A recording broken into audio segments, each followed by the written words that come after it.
Entonces, yo no puedo calificar trabajos que me envíen al LIN porque no, o sea, yo no califico los trabajos. O sea, el simulador generaba unos cuestionarios y los cuestionarios los calificaba el simulador. Entonces, que si sabían, sí, ¿sí? ¿Y están las pautas? Sí. ¿Y cuándo conocieron las pautas? Desde el escenario 1, ¿sí? Desde el saludo de bienvenida, ¿sí? Y están ahí porque aún ustedes pueden entrar al foro general y está el saludo de bienvenida y está el archivo. Entran en anuncios, está el anuncio y está el archivo. Y se envió con un correo personalizado con el archivo. Bueno. Entonces ya para lo que es la actividad evaluativa del escenario 5, ¿sí? Entonces, con los estados financieros descargados en la actividad evaluativa del escenario 3, en los últimos o en unos que les generaba, ¿sí? Al final de la actividad evaluativa, ustedes cuentan con la información de la empresa. O sea, ustedes tienen un estado, las cifras del estado de situación financiera para 2 años y cuentan con las cifras del estado de resultados para 2 años. Entonces, esas cifras, con esas cifras de los estados financieros, ustedes, el que les genera ya les da el análisis vertical y les da el análisis horizontal, ¿sí? Las cifras. Y ustedes deben calcular las razones o indicadores financieros. Ya lo vamos a mirar. Y con esas cifras, el trabajo en qué consiste en este momento, ¿sí? Esa segunda entrega. La segunda sí es una entrega, ¿sí? Sí es un entregable. Yo sugiero que lo hagan en un archivo de Excel, ¿sí? Tal como les voy a indicar en este momento, ¿sí? Entonces, se debe hacer un análisis respecto a la evolución financiera de la empresa y realizar el diagnóstico con respecto a la situación financiera. En el primer escenario, ¿sí? Decíamos que las empresas tienen signos vitales, ¿sí? Así como las personas, vamos a un médico, ¿sí? Y nos miran unos signos vitales, entonces cómo está el corazoncito, cómo están los oídos, cómo está la nariz, ¿cierto? El olfato, la nariz, no, bueno, el olfato. Entonces, igual es lo que nosotros hacemos cuando vamos a diagnosticar una compañía. Los signos vitales de una empresa, ¿sí? Entonces, ¿cuáles son? Entonces, los signos vitales es cómo está la liquidez, cómo está el endeudamiento, cómo están los rendimientos. Y cuando nosotros hablamos de rendimiento, hablamos de márgenes de utilidad y hablamos de rentabilidad. Igualmente, cómo está la actividad. Bueno, me está fallando una teclita. Bueno, el título del trabajo, pues, es diagnóstico financiero. El producto del trabajo es un documento entregable en forma individual. Recuerden que la última entrega, la del escenario 7, sí es la grupal y ustedes deben desarrollarlo a través de la wiki. Hoy no voy a hablar de esa tercera entrega porque nos adelantamos mucho. Entonces, ¿dónde deben subir ese trabajo? Que si es un entregable individual, en tareas, ¿sí? En el link para subir el trabajo que abre el 12 de junio y cierra el 15 de junio a las 23:55. Ahí sí no hay nada que hacer si no lo entregan en la fecha, dentro de la fecha y hora estipulada, porque no hay otro medio para calificarlo. La única manera de que un tutor pueda calificar un trabajo es dentro del link de la tarea y encontrando ahí el trabajo. De resto, no. Si ustedes lo envían a mensajes, yo no puedo subir calificaciones. Bueno, también de paso les digo, donde dice comentarios a la tarea, no hay que escribir ningún comentario, porque pues ustedes están subiendo el archivo que es el que se va a calificar y es individual. ¿Cuál va a ser el contenido del trabajo? Entonces yo siempre sugiero, si lo van a hacer en un archivo del set, que es lo más práctico del mundo, tenemos una primera hoja donde colocan una portada, Luego en la segunda hoja lo utilizan con la información financiera. Entonces, ¿qué es la información financiera? Pues el estado de situación financiera, el estado de resultados, con sus respectivos cifras del análisis vertical, del análisis horizontal y, por supuesto, las razones o indicadores financieros.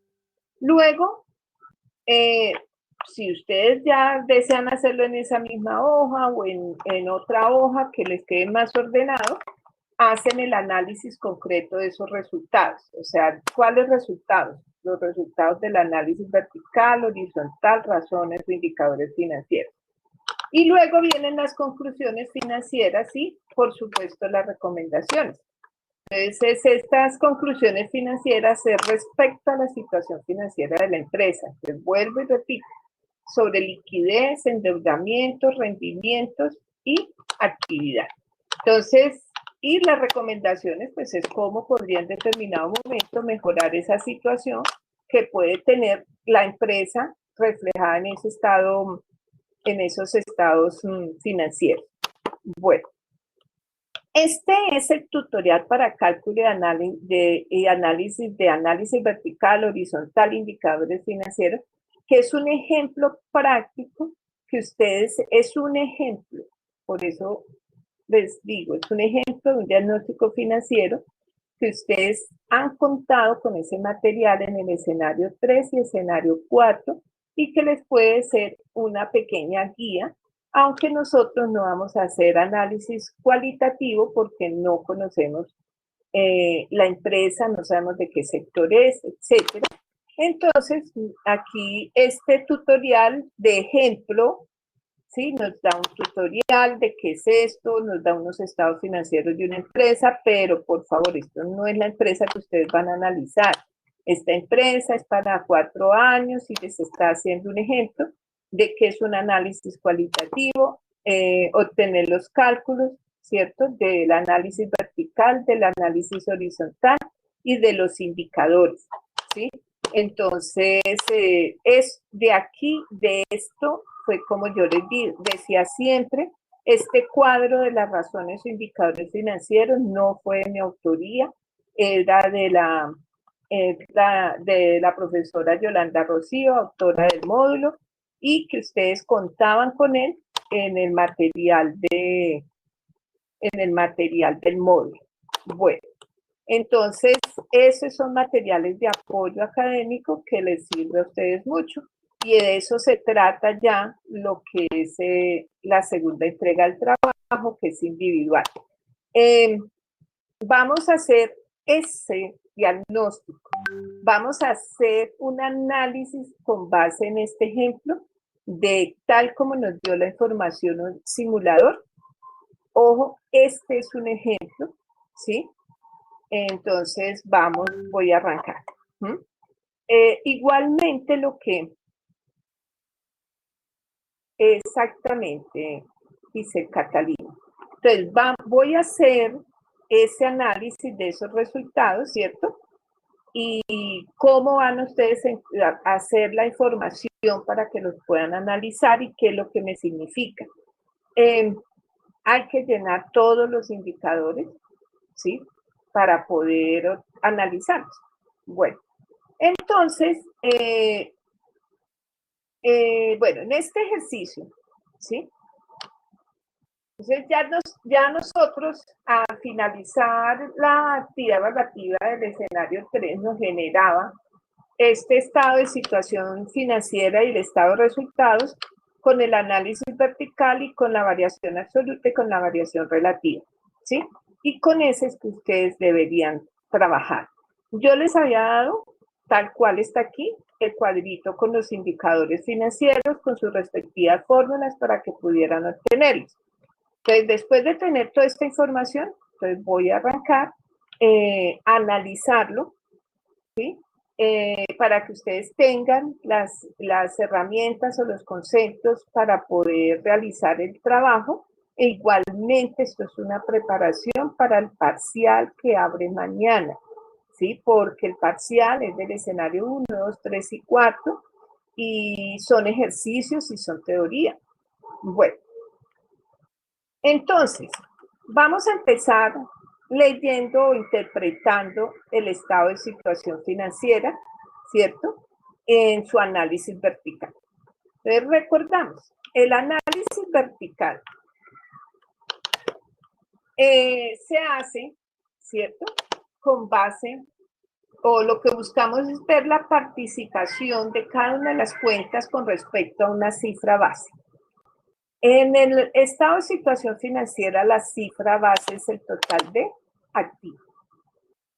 Entonces, para obtener las cifras de un estado de situación financiera, pues vamos a tomar como total activo el 100%, y con una reglita de 3, tal como se muestra, ¿sí?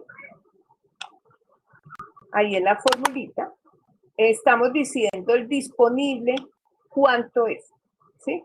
Entonces, tengo, ya esto lo ha indicado, tengo fijo el B13, que es el total de activo, y lo copio para todo esta fórmula la copio para todo el análisis vertical del año 1 del estado de situación financiera. Entonces, ahora sí, ¿qué es lo que me muestra un análisis vertical? El análisis vertical del estado de situación financiera me va a decir cuáles son las cuentas más relevantes, más importantes, las que tienen una mayor participación, ¿sí? En este caso, del total del activo.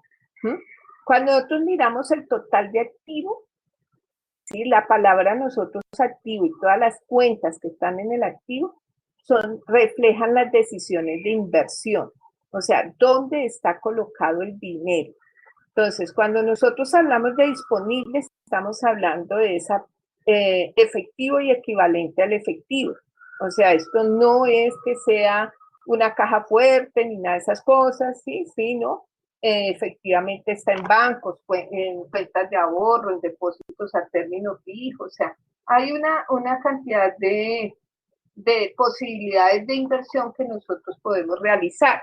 Si ustedes recuerdan, dentro de las lecturas, ¿sí? Que por eso es importante poner cuidadito de qué se trata el módulo. Al final vamos a hablar de todo lo que es el capital de trabajo, que es el capital de corto plazo, ¿sí? La inversión de corto plazo. Entonces, es esto, ¿sí? Entonces, nosotros hablamos del disponible, de inversiones de corto plazo, deudores comerciales, ¿sí? De corto plazo, o sea, son nuestras cuentas por cobrar a nuestros clientes. Hablamos de inventarios, los inventarios normalmente, si son empresas comerciales, vamos a tener a veces altos volúmenes de inventarios. Si son empresas productoras, vamos a tener diferentes clases de inventarios. Estamos hablando de inventarios de materias primas, de productos en proceso, de productos terminados. Entonces, ¿qué es lo que me muestra el activo en un estado de situación financiera? Pues lo que me muestra son las decisiones de inversión, dónde está invertido toda la plata que tiene esta compañía.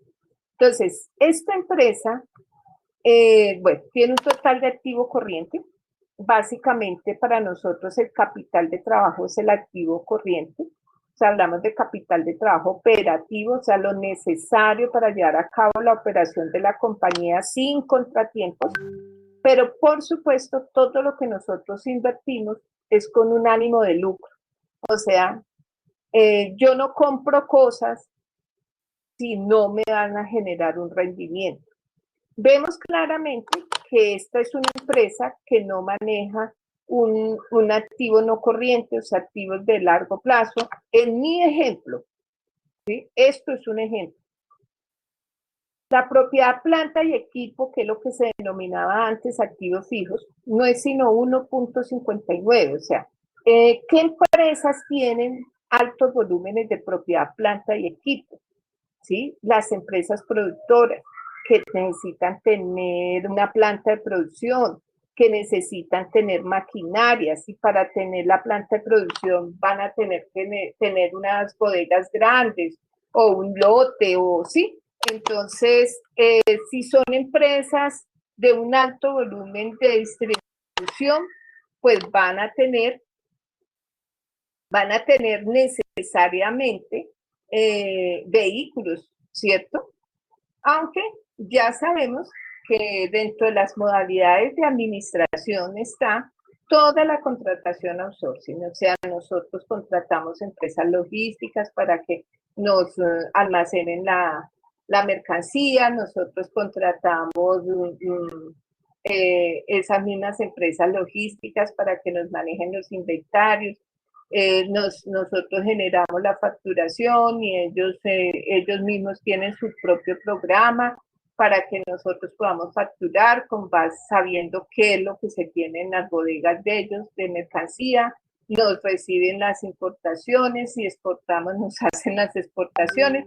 O sea, ya hay mucha especialización en esa parte logística que nos ayuda mucho para que estas grandes empresas no tengan que hacer una alta inversión en este rubro de activos no corrientes, o sea, propiedad, planta y equipo.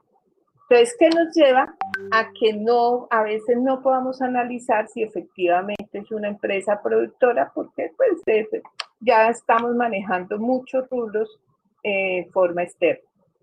Igualmente, también hay otras formas de adquisición, como son las leasing, ¿sí? Que nos permiten no tener que endeudarnos y hacer propio lo que son las maquinarias, el leasing de vehículos también, leasing en bienes mobiliarios, todo eso, que son arrendamientos, ¿sí? Entonces tampoco hace que no tengamos una cuenta de activos fijos o activos no corrientes alta y disminuya pues el total de inversión. ¿Cuál es el problema de que nosotros tengamos un activo muy alto? Pues que todo lo que es activo tiene que ser financiado. Las fuentes de financiación, como lo hemos dicho, es el pasivo y el patrimonio. Cuando nosotros hablamos de pasivo, siempre hacemos referencia a la deuda, ¿sí? Entonces, nosotros aquí ¿cuál es la deuda que tiene esta empresa? Pues este total de pasivo, ¿sí? Este total de pasivo para el año 1, esa es la deuda de la compañía. Ahora, ¿en qué está representado? ¿A quién le debemos? Pues afortunadamente las obligaciones financieras son cero. ¿A qué me favorece de que no tenga obligaciones financieras? Lo que me favorece que no tenga obligaciones financieras. Un segundo, por favor.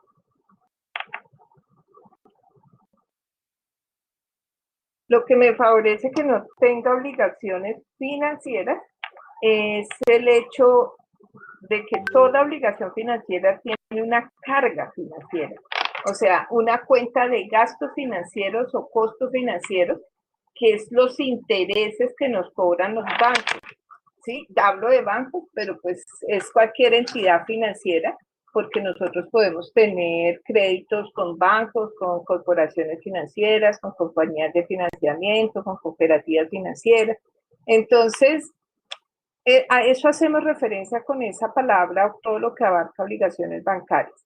La diferencia entre tener obligaciones bancarias y no tenerlas es la carga financiera, los costos financieros o gastos financieros, que es el nombre que reciben, que son los intereses que pagamos.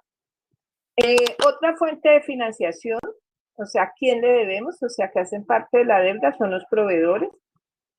Y tenemos aquí otros pasivos de corto plazo que no sabemos a qué corresponde. Si tuviéramos las notas a los estados financieros, sabríamos a quién le estamos debiendo.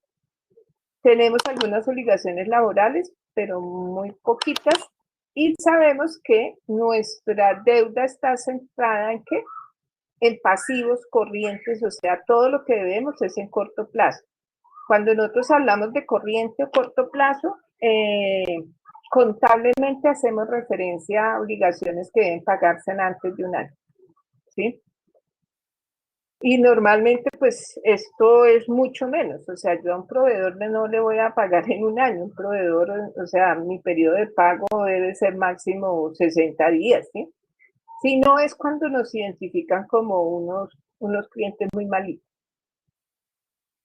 Aquí lo más significativo son otros pasivos de corto plazo que no sabemos exactamente qué son. Entonces, eso es algo delicadito, porque no sabemos si es algún uno de los dueños de la empresa que nos está prestando plata para financiar.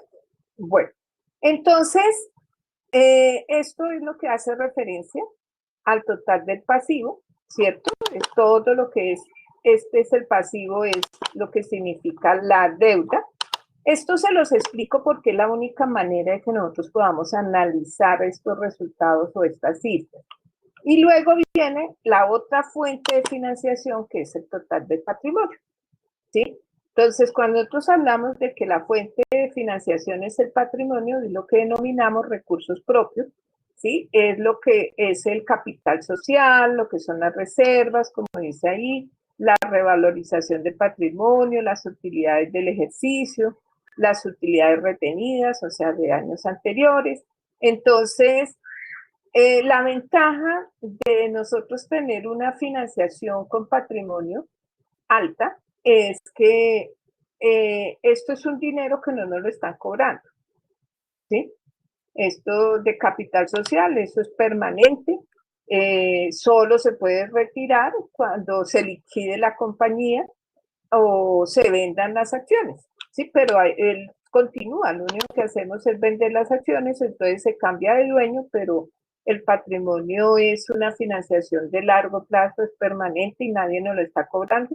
Y efectivamente, en términos generales, pues tampoco estamos pagando costos financieros sobre ellos. Nuestro propósito como financieros, como administradores financieros, sí es generar utilidades a largo plazo para poderle repartir dividendos a los dueños y esos dividendos pues se dan a partir de la generación de flujo de caja libre o básicamente de utilidades, ¿no? Bueno, entonces teniendo claridad de qué es lo que me muestra a mí un análisis vertical, ¿sí? Entonces ya nosotros podemos analizarlo. Entonces, en un análisis vertical vamos a analizar cuáles son las cuentas más significativas. Entonces empezamos por el activo. Entonces, para el año 1, ¿sí? El activo corriente es la cuenta más significativa, ¿cierto? Con el 98.41. O sea que las inversiones de esta empresa están concentradas en el activo corriente, activo de corto plazo, siendo la del año 1 98.41 y la del año 2 98.79. Entonces es un alto porcentaje, ¿sí?, de inversión en corto plazo.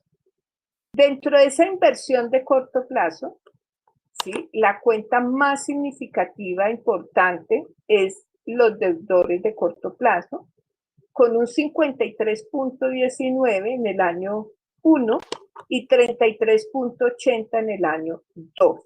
No, quiero ser muy claro, cuando nosotros analicemos la cifra, hay que usar las cifras, tal como lo estoy indicando. Yo no puedo haber hecho todo este trabajo de cálculo, ¿sí? Y decir, los deudores son altos y son más bajos en el año 1 y son más bajos en el año 2. ¿Sí? No, las cifras son para escribirlas y utilizarlas. Entonces, la cuenta más significativa, más alto de su porcentaje, son los deudores, que son mis clientes, mis cuentas por cobrar a clientes. En el año 1 representan el 53.19 del total de activo y en el año 2 representan el 33.80%. Que si esto es bueno, recuerden que nosotros estamos haciendo ahorita un análisis de estos resultados, pero nos debe llevar a conclusiones y recomendaciones financieras, o sea, detectar problemas y buscar soluciones. Tener alta cartera no es malo. Lo que hay que revisar es la calidad de esa cartera, o sea, que esta 53.19 sea cartera sana, o sea, que no sean clientes morosos, que no me estén debiendo la plata, etcétera. Aquí todavía no podemos detectar nada de esos problemas. Realmente no hay nada más que decir del activo. En cuanto al pasivo, lo más importante de la financiación, pasivo y patrimonio, lo más importante de analizar, ¿sí?, es la estructura financiera. ¿Qué es una estructura financiera? El porcentaje de participación entre pasivo y patrimonio. Entonces, arrancamos, ¿sí? El total de pasivo, o sea, mi total de deuda para el año 1 representa el 53.25% del total del activo y 51.70% para el año 2, ¿sí? O sea, podemos concluir a grandes rasgos que es una estructura financiera sana, conservadora, o sea, no superamos esos límites de niveles de endeudamiento. Este porcentaje del 53.25 y 51.70, si ya nos quedó claro que el pasivo es el endeudamiento, ese es mi nivel de endeudamiento. O sea, la empresa está financiando su activo con 53% en el año 1 con deuda y 51.70 en el año 2 con deuda.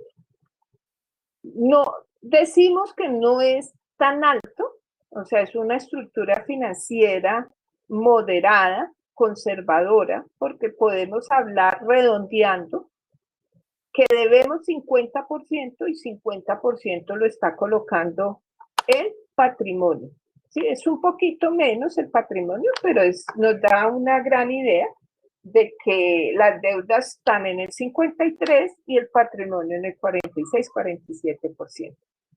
Entonces, los niveles de endeudamiento, yo les coloco como ejemplo cuando nosotros vamos a adquirir un apartamento, o sea, relacionándolo con nuestras finanzas personales. ¿Sí? Si nosotros vamos a adquirir un apartamento, ¿cuánto nos prestan? ¿Sí? Pues nos van a prestar el 70% de la deuda, del valor del activo que es el apartamento.